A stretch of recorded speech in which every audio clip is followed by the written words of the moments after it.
We're in Proverbs chapter 2. We're going to begin in verse 12. And in this chapter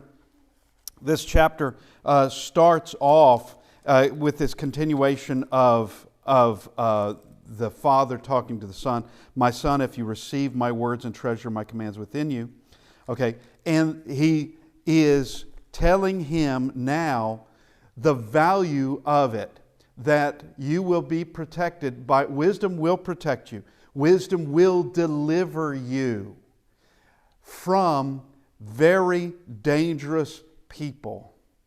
Those people may charm you, they may flatter you, they may take you in, but wisdom is one that are willing to take you in.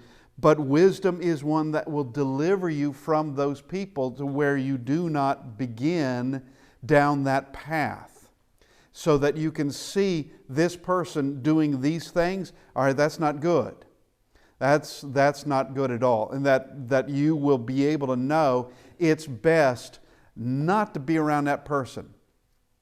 Here recently, I was just, by way of illustration, I was just watching a documentary on Henry VIII. And there were individuals, men, who, aside from his wives, obviously, but there were men who became very, very close to him. And they became trusted advisors and trusted friends. And every one of them went away wishing they hadn't. Every one of them. There wasn't a single one that made it out on the other side of Henry VIII or lived their life to where they had all the advantages and never saw the wickedness of Henry.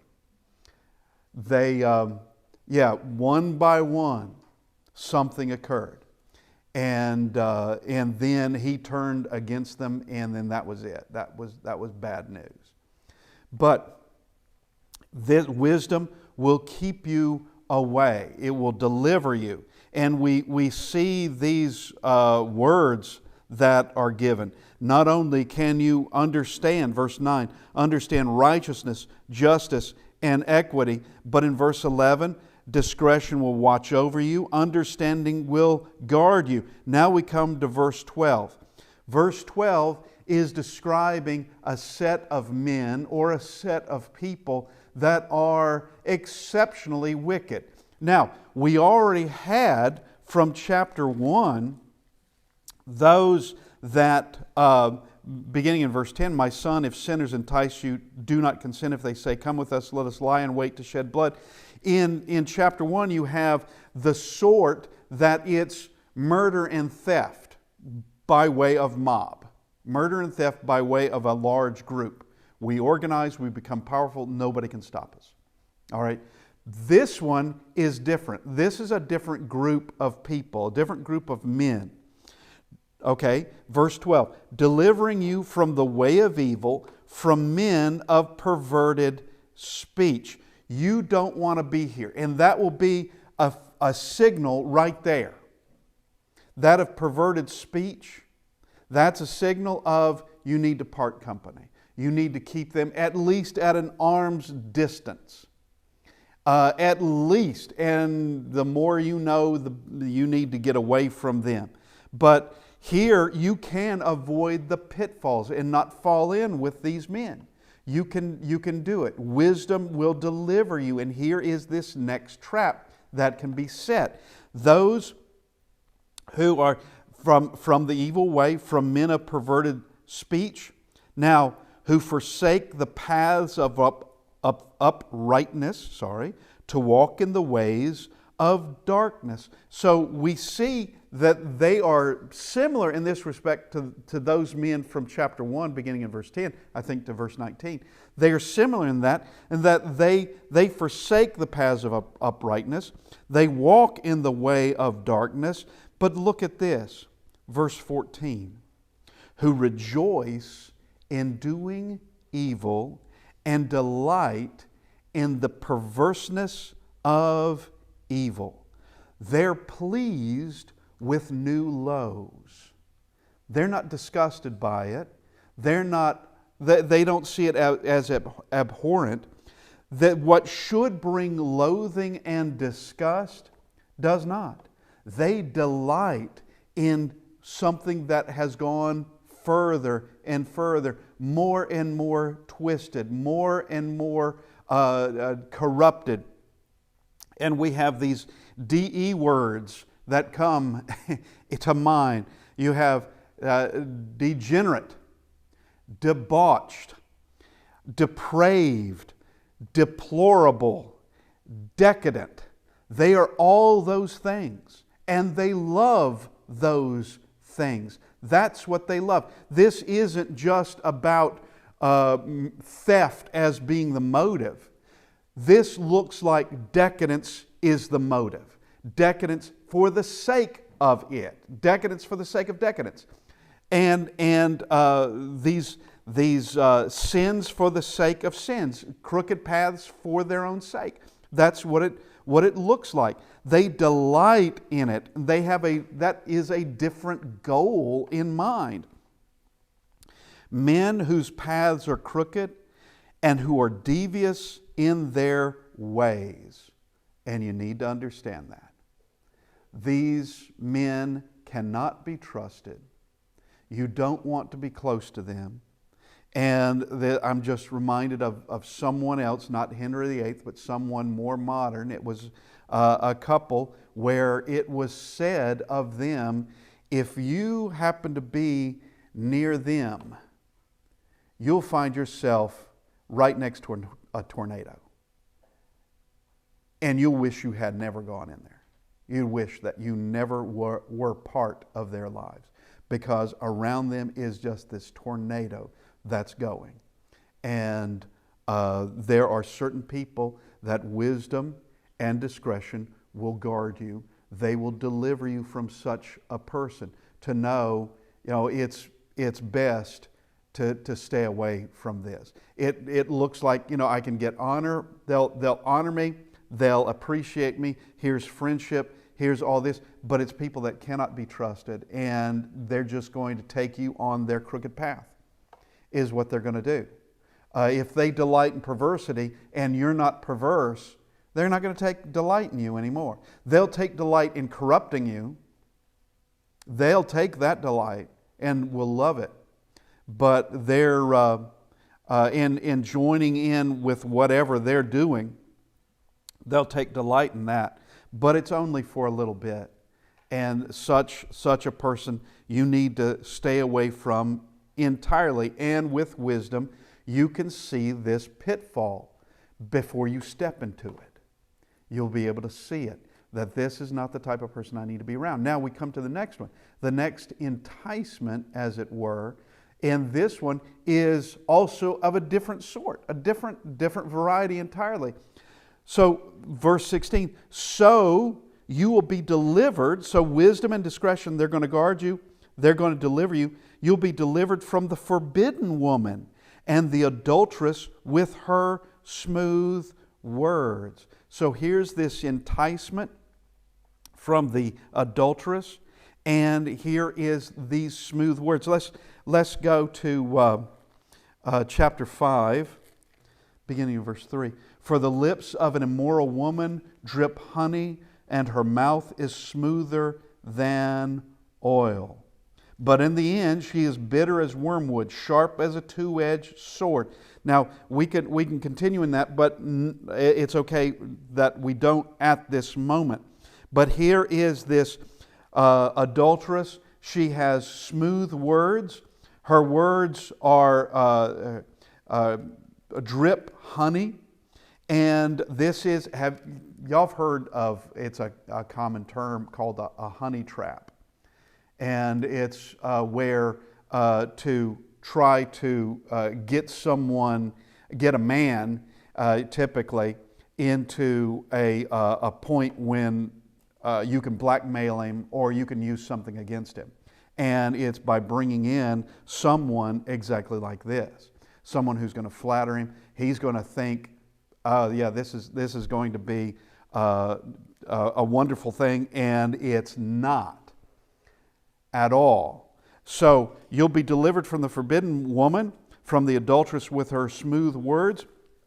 Verse 17, who forsakes the companion of her youth. Who's that? Who's the companion of her youth? Her husband. That's exactly who she's forsaken.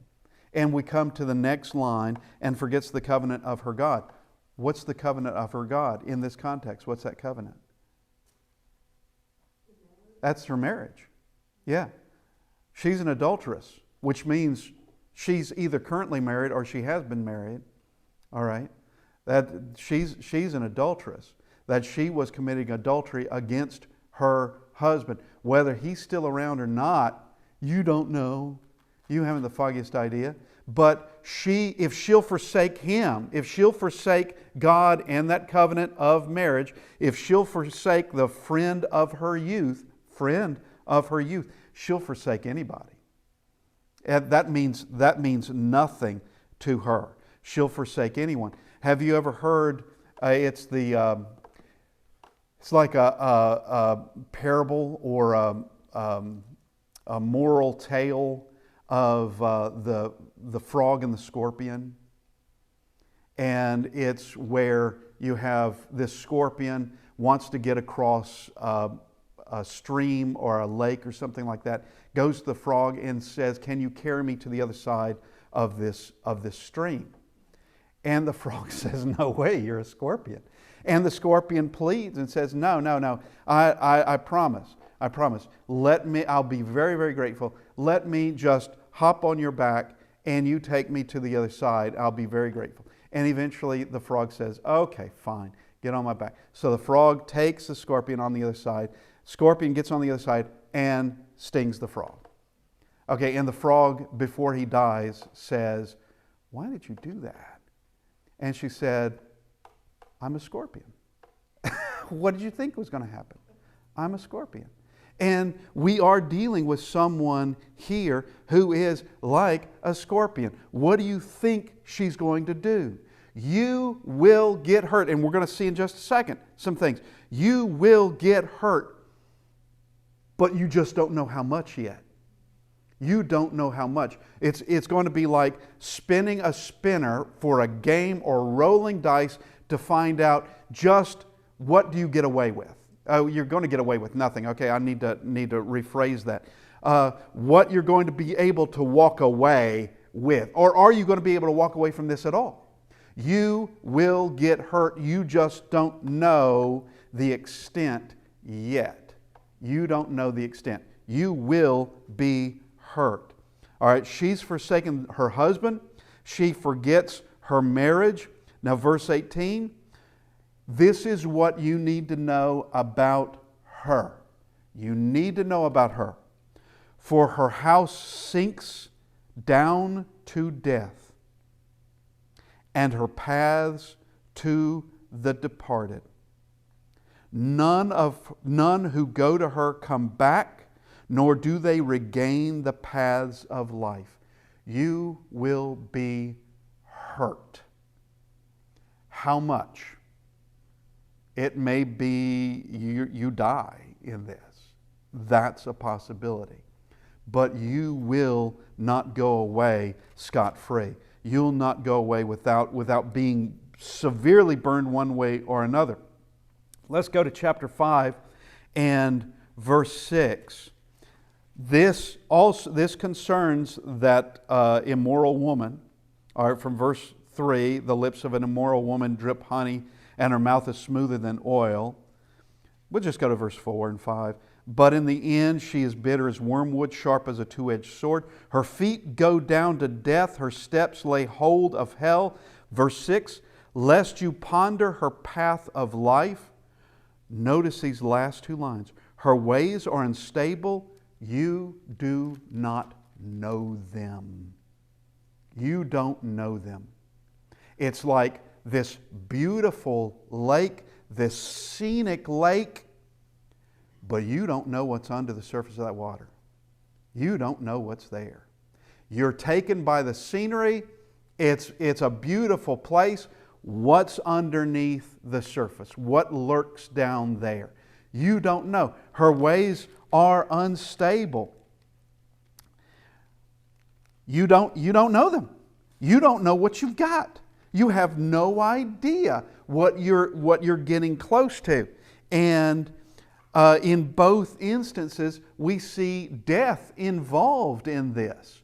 We see where this is a very dangerous place to be. And wisdom will keep you from that. Yes? In the English Standard Version, it says she does not know. Oh, yes, I know. I'm aware. Yeah. And either way will work. Either way works. Okay, let's just go. And I'm reading from the New King James. And so we go to 5 verse 6. Lest you ponder her paths of life, her ways are unstable. You do not know them. Or as the English Standard says, let me get there over here.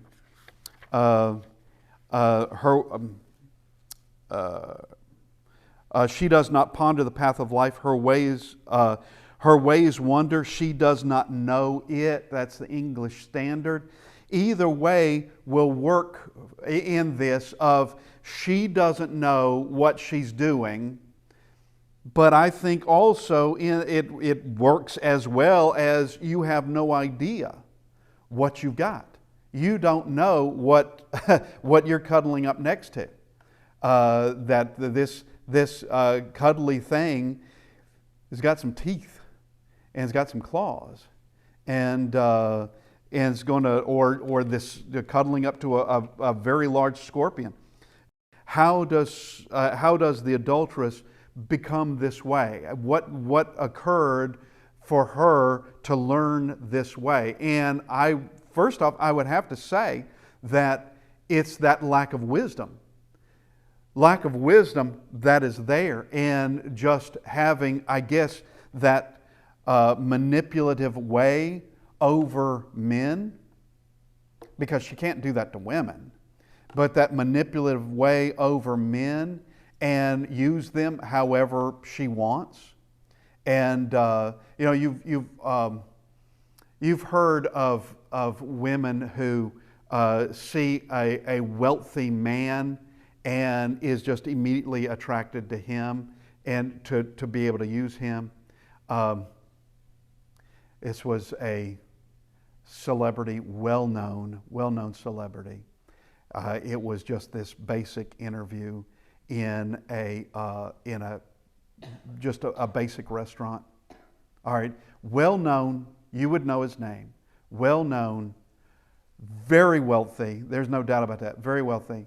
And he said, I could have any of the women in this room.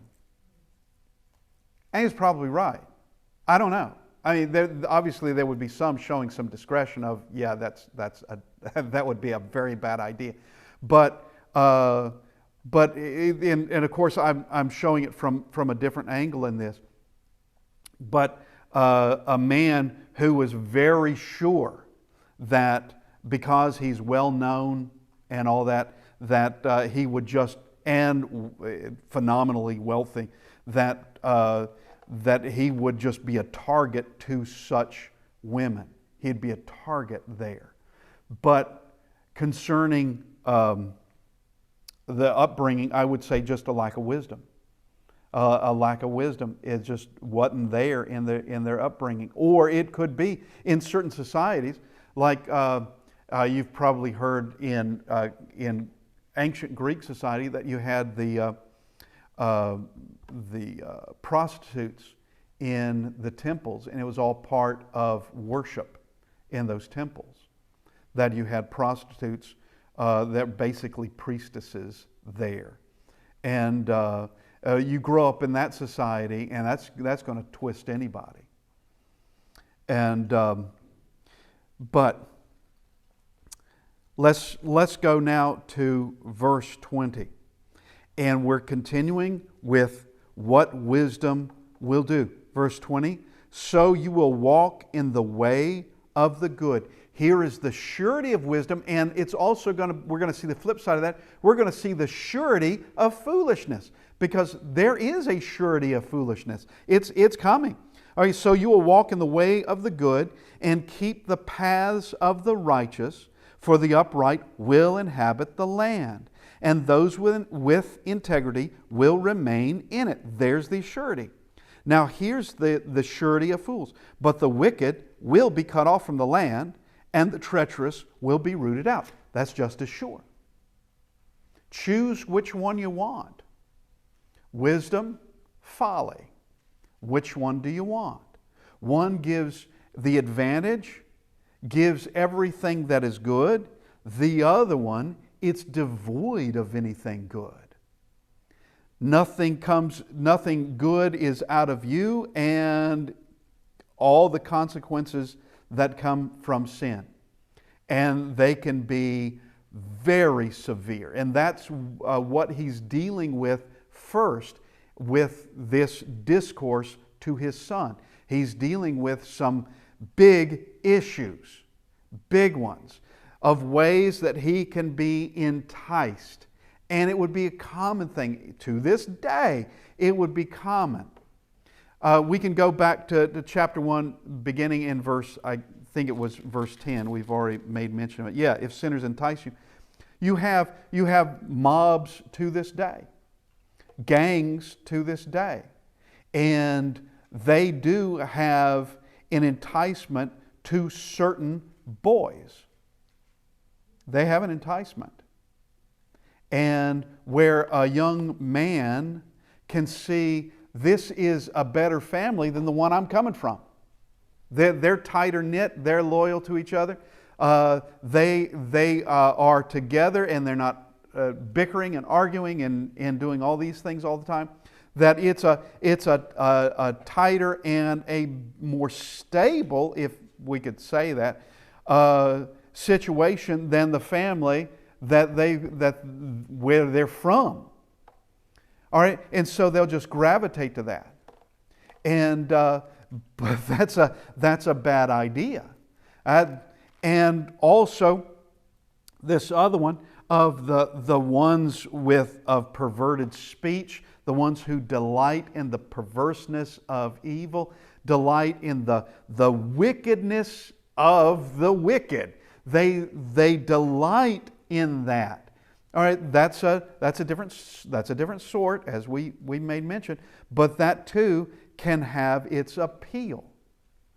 If it appealed to no one, then no one would be that. Obviously, it has an appeal to some, that there's some sort of draw to it, to some, and enough to where, a powerful draw, and enough to where Solomon's going to mention it to his son. Then, of course, there's the adulteress. That's going to be a very powerful draw. But you can be guarded. You can avoid it, because your companion needs to be wisdom. Wisdom needs to be your companion. Needs to be the one that guards you. Now we come to chapter 3, and we have this set of do not, let not, and then do not again. We have do nots, or rather, we have do nots and be not. Do not 12 times here. Let not one time, be not one time. And if I'm confusing you with my reading in this, it's because I have two different versions in front of me. I have the American Standard. I don't have the American Standard. Where did that come from? I have the New King James, and I have the English Standard. And I'll read one or the other. And there's no pattern to it. Whatever I'm looking at the moment, that's what I'm going to read. So okay, I'm going to the New King James at the moment. So verse 3, my son, do not forget my law, and let your heart keep my commands. For length of days and long life and peace they will add to you. What is the first command with promise? Anybody remember what that is? Obey your father and mother. Yeah, Ephesians We go to Ephesians chapter 6, verse 1. Children, obey your parents in the Lord, for this is right. Honor your father and your mother, which is the first commandment, with promise. What's the promise? That it may be well with you and you may live long on the earth. That's the first command of promise. And now what he's saying here in Proverbs 3, don't forget my law. Keep my commandments. Because what's going to happen? Length of days, long life, peace are added to you. That's massive. You want a short life? All right, that's easy. That's easy. Just go right into foolishness. Right into it. And you can see from some folks that they're out for a short life. They're out for it because they are on that edge between life and death. They're just on that edge. And when do they fall off the table? Well, they don't even know. And from that group in Proverbs chapter 1, let us go shed blood. All right, as Solomon tells us, actually, as the Holy Spirit is telling us, from that, they're after their own blood. You just don't know their inner motive, and they may not know it themselves. They may not know it. But there is this assurance. You keep wisdom. Now, that's not to say that you'll have long length of days. That's not to say that something cannot happen to you, or that a tree falls on you, or a tornado comes through, or something happens that is just by way of accident, or by way of wicked men. Christ died at 33. To me, that's young. Now, when I was 8, that was an old man. But when I was now, that's young. Well, what happened to the long life? Well, he's killed by wicked men. All right, it's not an assurance that nothing is going to be able to touch you, but that this is the only way you're going to have peace. This is the only way you're going to be able to have these things. Keep my law. Verse 3, let not mercy and truth forsake you. Bind them around your neck. Write them on the tablets of your heart, and so find favor and high esteem in the sight of God and man. Okay, now we have this, we've seen this before, going back to the law of Moses. Bind them around your neck. Write them on the tablet of your heart. All right, this is not literally what you should be doing, of taking something and wrapping it around your neck, and it has scripture, the Proverbs on it. Okay, it's not literally that. And obviously, you can't write them on your heart. But the tablet of your heart, what is that? That's consideration. That's your memory. That is where you have learned it, and it is there. You have learned it, and you have, more importantly, kept it. Much more importantly. Okay? And so find favor and high esteem in the sight of God and man. Verse 5, trust in the Lord with all your heart and lean not on your own understanding. Don't think you know the answer automatically. Go to God. God in prayer, yes, but also to Scripture. Also to Scripture. Years ago, it was a man, he was an elder, he called me. And it was concerning a particular issue that was going on. And he said that this couple came to him and started talking about something that he had no idea what they were even talking about. He had no idea what they were talking about. And he said, what would you have answered them? And I said, first off, that if if I don't know even what they're talking about, I can't give them an answer. Let's go look into Scripture. Let's go investigate this thing. Let's see if this is right or if this is wrong. Let's not be in any rush to go jumping off this cliff. Let's not be in any rush. Let's see what we got. Let's do a little bit of investigation. And it may not take us very long at all to discover, okay, yeah, this is perfectly fine, or no, this is exceedingly wicked. But he didn't know how to answer them. And giving him just a little bit of a benefit, he probably gave them an uncertain answer. Probably is what he did. But I don't know. He may have just said, yeah, fly with it. He may have just said, yeah, just go do it. Having no better answer to give them. But he couldn't give them a good answer because he didn't know anything about it. He didn't quite understand it. Lean not on your own understanding. Go to God, find out. Find out what you need to do. And we can see at certain points from examples through the Bible of those who either believed they knew what they were doing or they followed bad advice and did not consult God at all. They did not consider Him at all.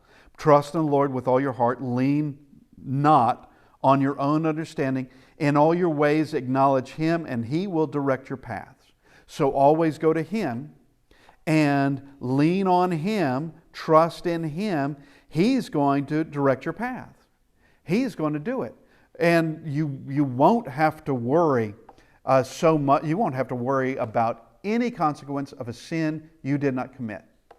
You don't have to worry about it at all. A number of years ago, it's been quite a number of years ago, it was an email that just shot up out of nowhere. And I think a lot of people got this same email. Okay, and it said, I know what you've been doing. I've hacked into your computer's camera. I've seen your little secret. All right? I didn't fear for a second. I'm just laughing. All you saw was an extraordinarily boring setting. Take whatever photo you think you got off my computer and you can publish it to the world. You're going to see either a bookcase or me staring into a screen. You've got absolutely nothing. And I knew that there was nothing. And of course, it was a trick, hoping that someone was going to fall for it. I don't know that anybody did, but it was just one of those tricks. And here, if you acknowledge Him, if you are doing right, you don't have to worry about the consequences. No one's going to be able to blackmail you for something you didn't do. They're not going to be able to do it. Now, verse 7, do not be wise in your own eyes. Yeah, that type of person who thinks they're always right, there's more hope for him than a fool. I'm getting that from Proverbs. Fear the Lord and depart from evil. Don't think that you're right all the time. Go to God and find out. You may be, but go to God and find out. Verify it. Go to Him. And in making decisions, know that you have His wisdom, Scriptures, to be able to back up. This is why I've made this decision. This is my understanding of the wisdom that is given to every single one of us. And look into that. Fear the Lord and depart from evil. Always be willing to do that. And so let's just go to chapter 12, verse 15 for a second. Chapter 12, verse 15. The way of a fool is right in his own eyes, but he who heeds counsel is wise. Okay, so a fool believes he's always right. Always believes it. Let's go to Romans chapter 12, if you would. Romans 12 and verse 16. Be of the same mind toward one another. Do not set your mind on high things, but associate with the humble. Do not be wise in your own opinion. Don't do that. Be humble. I once knew a fella, he was a friend of mine. I once knew a fella, and he confided in me one day. He said, I'm not sure if this is good or not. He said, whenever I enter a room with people, I automatically think I'm the smartest one in the room. And he said, what do you make of that? I said, well, that's not good. It's not good. You have that's a problem that needs to be adjusted. And you're the one to do it. That's easily done. You're the one to do it. There needs to be some humility involved in this. Don't be wise in your own eyes. Don't do that. Understand that there's someone who can have a wisdom you don't have. And that someone may be very young. Or that someone may be, and you'd think, well, what experience do they have? But somehow they've, I tell you what, small children can look through things that others can't. They can just look right through it and see and understand something that getting I remember as a young child looking at what teenagers were doing, and I saw teenagers as, didn't like too many of them. I was small, but seeing what teenagers were doing and thinking that is a dumb thing to do. And just being able to see through it. But then getting up to that age and then realizing, there's a little bit more to it. That you're being fooled, you're being deceived, that there's pressures, and there's these things that you're just going to have to work through. Coming back to being wise in your own eyes, understand that when you can look at somebody else's problems, it's easy for you to come to a proper decision.